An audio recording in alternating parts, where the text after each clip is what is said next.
Morning, fifth graders. This is Mr. James back with your next reading lesson. We're going to continue reading from the Sleuth today, so make sure you have your Sleuth with you. And we're going to be reading an article called Pants with History. Now, I don't know about you, but when I read that title, it sort of got me intrigued or interested by what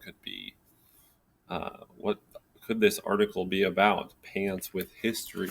And so I hope you're looking forward to reading it. As we read, we're understanding the exploration and settlement altered people's views and understandings of the world, and that we're also looking at how readers determine multiple themes and main ideas in texts. Today, our objective is that we're going to once again develop an opinion supported with evidence from the text. So we're going to use this text to support an opinion that we're going to determine at the very end. So please make sure that you are either following along in your own text or following along on the screen as I read. Pants with History. Did you know those denim pants you see everywhere are part of American history? This is the story of how two hard-working and creative immigrants came together to produce the first blue jeans. In 1848, a young German named Leob Strauss immigrated to New York with his mother and two sisters. His older brothers owned a company that sold fabric and clothing there.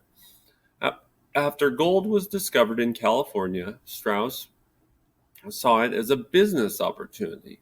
Gold was a valuable resource. Some gold prospectors struck it rich. Many other people grew wealthy, providing the more mundane goods and services to the miners and other California settlers. In 1853, young Strauss, now called Levi, traveled to California. He began distributing his brother's fabric and clothing. Contrary to popular myth, however, Levi Strauss did not invent the blue jean known as Levi's. Born in Latvia, Jacob Davis was a tailor who made the clothing. He also made items like horse blankets. The demand for heavy-duty work clothes grew. Davis, who lived in Nevada, began making waist-high overalls from cotton duck fabric, which is like canvas. He purchased the cotton duck from Strauss. The term blue jeans comes from a fabric called jean. It is much like denim and was used to make pants in the 19th century. Because thread alone wasn't strong enough to fasten the pockets onto the pants, Jacob decided to add copper rivets. He had successfully used rivets on horse blankets. As the durable pant became more popular with miners, ranchers, and farmers, Davis decided to obtain a patent. In 1872, he wrote to Strauss. He offered to share the rights to the riveting process if Strauss would help him mass market the product. So those rivets are the little like gold pieces. They're not made of gold. I think they're normally made of copper that are on your jean pockets that keep them from tearing. And that patent means that no one else can make it exactly like them. That they have the rights to make that, and anyone else has to buy it from them. Strauss then brought Davis to San Francisco to supervise the manufacture of riveted jeans by Levi Strauss & Co. On May 20th, 1873, the patent was granted. The day is considered the official birthday of blue jeans. The pant soon became a bestseller. Strauss and Davis had struck blue gold. An original pair of Levi's on display at the Levi Strauss Museum in Budenheim, Germany, the hometown of Levi Strauss.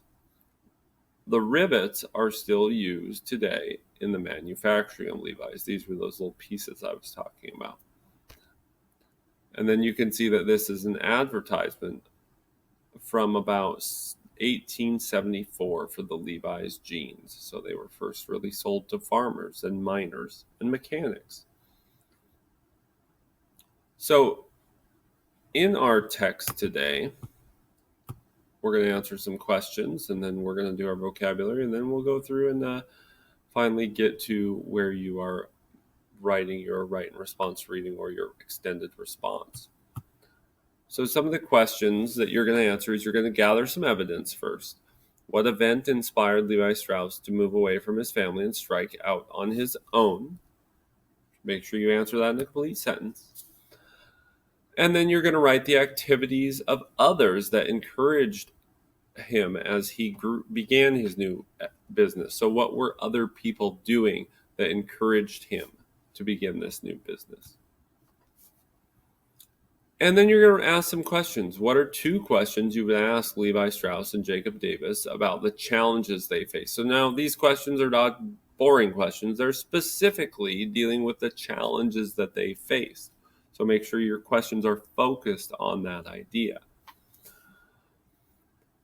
And then you're going to make your case. You're going to list the contributions each partner made to develop the blue jean. So what did each of them do? What did Strauss do? What did he bring to the table that really supported this product or this process? And what did his partner do that really supported this process? And then you're going to pause the video or stop the video, because now we're going to do our writing time. So you can take your break in between this time. And then you can begin this vocabulary portion. Our first word is the word mundane. And in the text, it says, many other people grew wealthy, providing the more mundane goods and services to miners and other California settlers.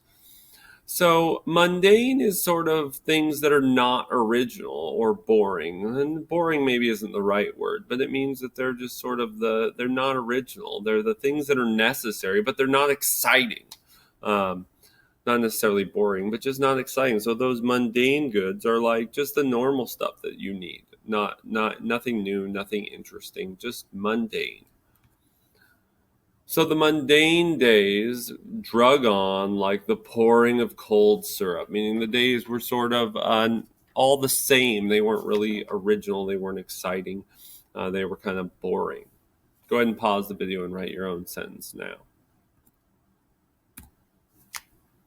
Next word is the word durable. Now, in our text, it talks about how this is a durable fabric, and they were making a durable product. So that's an adjective to describe those things. Now, durable, remember the issue was that the jeans, he put the rivets on the pockets to keep them from tearing, so making it more durable means that it won't tear, and therefore durable is something long-lasting or reliable. And some morphological links are during. Duration is over a long period of time, and endure is to sort of get through things. You can see that D-U-R in each of those words that leads us to believe that deals with long periods of time or over time. And so my sample sentence says, the journey across the desert tested how durable the wagon truly was. We want to see how that hard trip across the desert is really going to find out how durable, how reliable, how long it's going to be able to last. Pause the video and write your own sentence now. And your extended response question says, who was more important in the eventual success of the blue jean, Strauss or Davis? So you have to form an opinion on this. You could argue either of them. But you can begin with a sentence frame as a topic sentence that says, I believe that blank, putting one of their names in there, was more important in the eventual success of the blue jean. For example, and then you're going to provide example to why that person was. Now you need at least 2 examples. You need to make sure that you have multiple pieces of evidence from the text. And then a concluding sentence at the end that might say, this shows that blank was more important in the eventual success of the blue jean. Thanks so much for joining me. I hope that this helped. Please let us know if you need anything, and have a great rest of your day.